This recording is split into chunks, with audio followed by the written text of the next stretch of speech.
Welcome back for another deep dive. We're going to be exploring self-discovery and spirituality, specifically through the work of Irmgard Daanen and her journey with My Happy Soul. Right.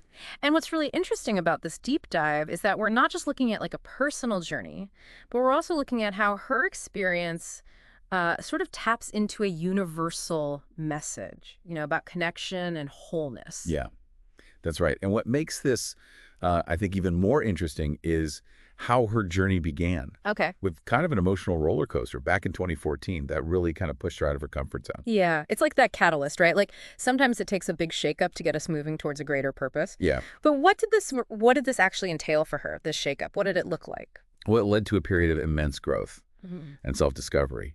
And initially, she started practicing intuitive writing. But then in 2017, she shifted to automatic writing, where she felt like she was receiving messages from a higher source.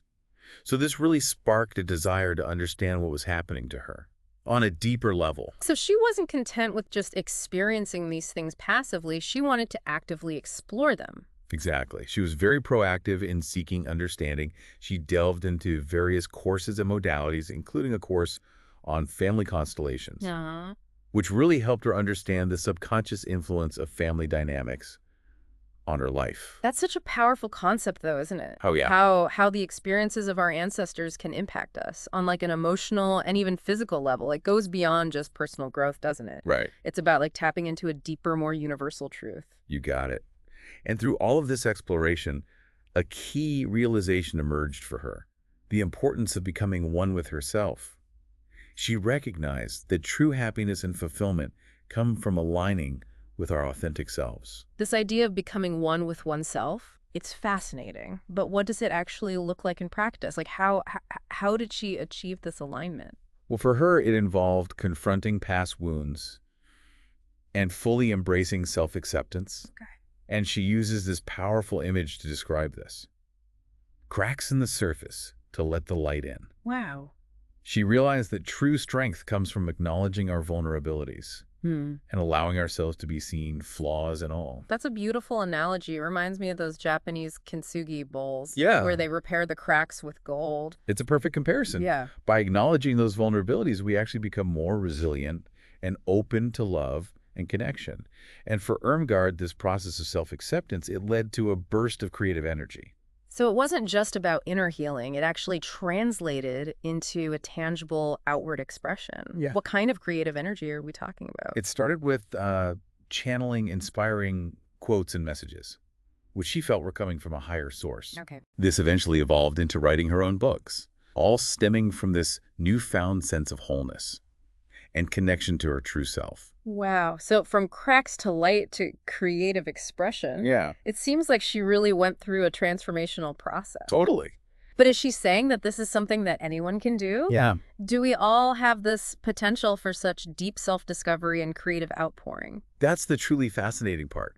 She introduces this concept of the silver spoon that we're all born with. And this isn't about a literal spoon, of course. Okay, I was going to ask. So it's more of a metaphor. Exactly. It's a metaphor for the innate gifts, talents, and intuitive wisdom we all possess, but often forget as we grow older and become conditioned by societal expectations. That makes sense. It's like we're all born with this inherent potential for connection and love and creativity. Yeah. But we sometimes lose touch with it along the way. Right. And Irmgard's journey isn't about her being special or unique. It's about tapping into something universal that we all share.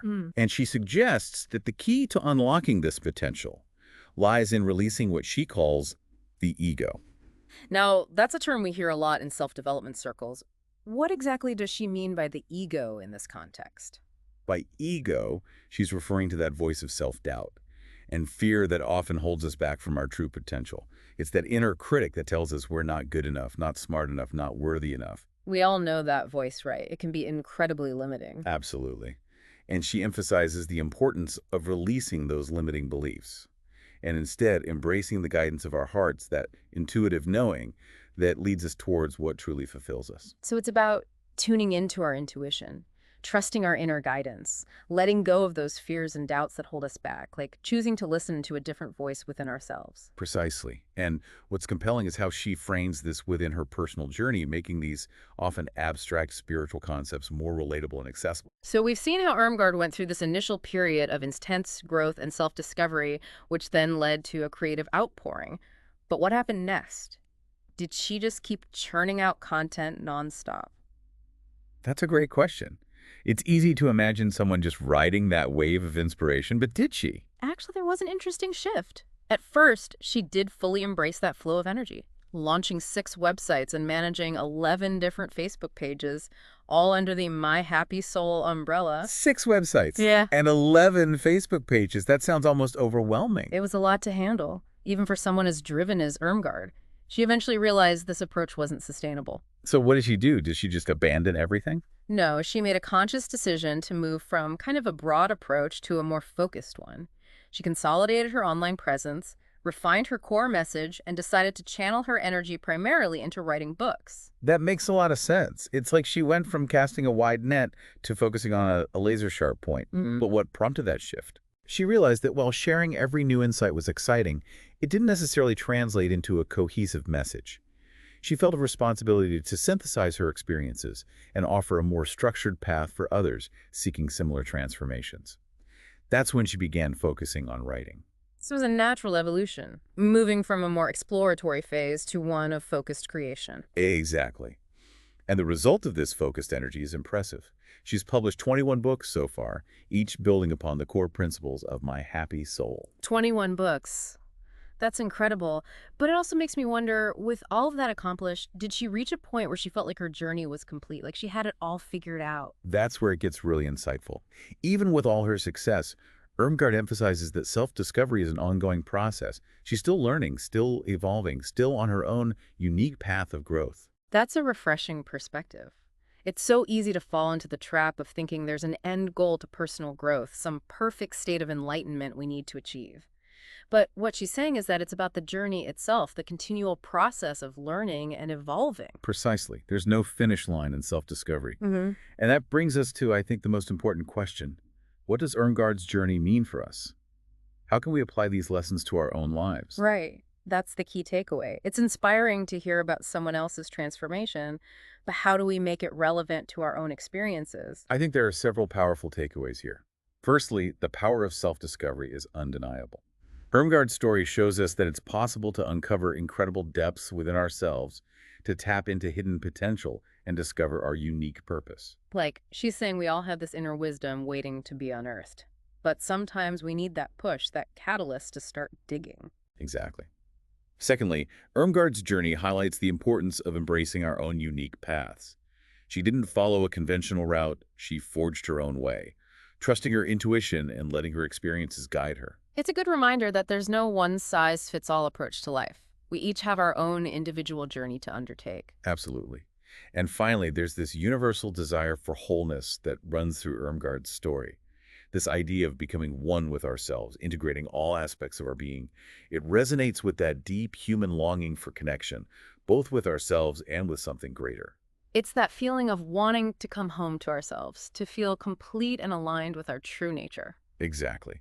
And that brings us back to the silver spoon concept. Remember, it's a metaphor for those innate gifts and talents we're all born with. Right. So how do we access those gifts? How do we start polishing our own silver spoons? Well, if we look at Irmgard's journey, she provides some clues.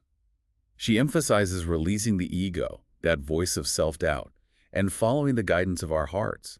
It's about recognizing and honoring our true nature, the essence of who we are at our core. So it's not about trying to become someone else or fit into some external mold.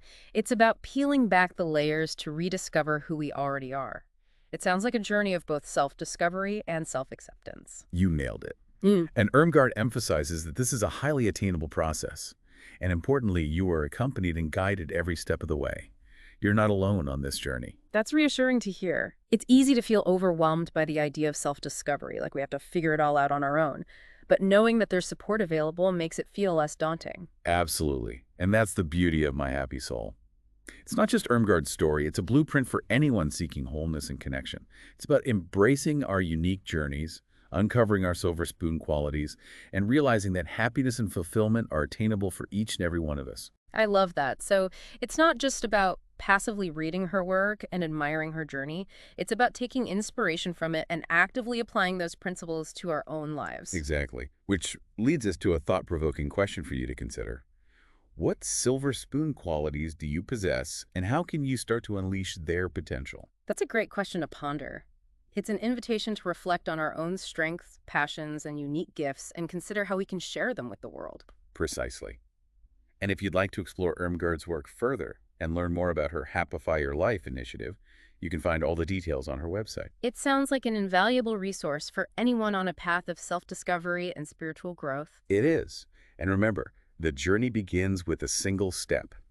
What step will you take today to unleash the potential of your own silver spoon? That's a great question to leave our listeners with. It's a call to action, an invitation to embark on our own adventures of self-discovery. It is exciting to think about taking those first steps and seeing where they lead. And who knows what incredible transformations await us along the way. It's the beauty of it. The journey itself is the destination, filled with endless possibilities just waiting to be explored.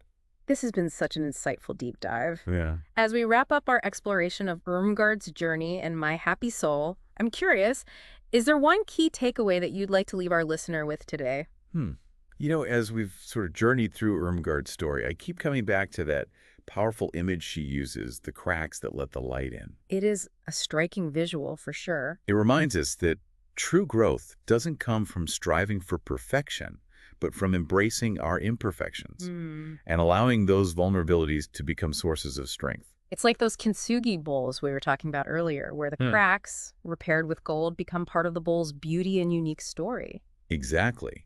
And just like those bowls, by embracing our perceived flaws, we become more whole, more authentic, and allow our inner light to shine through. So it's not about hiding our imperfections or trying to present a flawless facade to the world.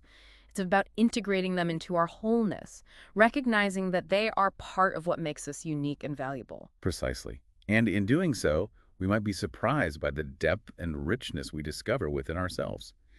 It's a process of continual evolution, remembering that the journey itself is the true reward. It's been an amazing deep dive. Thank you so much for sharing your insights and guiding us through Irmgard's world. Oh, it's been my pleasure. I always love talking about this stuff. And to our listeners, thank you for joining us on this journey of exploration. Remember, the power to unlock your own My Happy Soul lies within you. Embrace the journey, discover your silver spoon, and let your light shine.